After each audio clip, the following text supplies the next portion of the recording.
Today we have a fun and challenging activity using matchsticks. You will see a math equation made from matchsticks, but there's a mistake. The equation is not correct.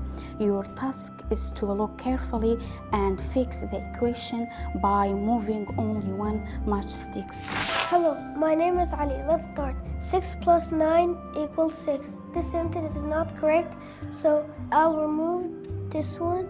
So 6 plus 0 equals 6. 9 minus 2 equals 8. This sentence is not correct.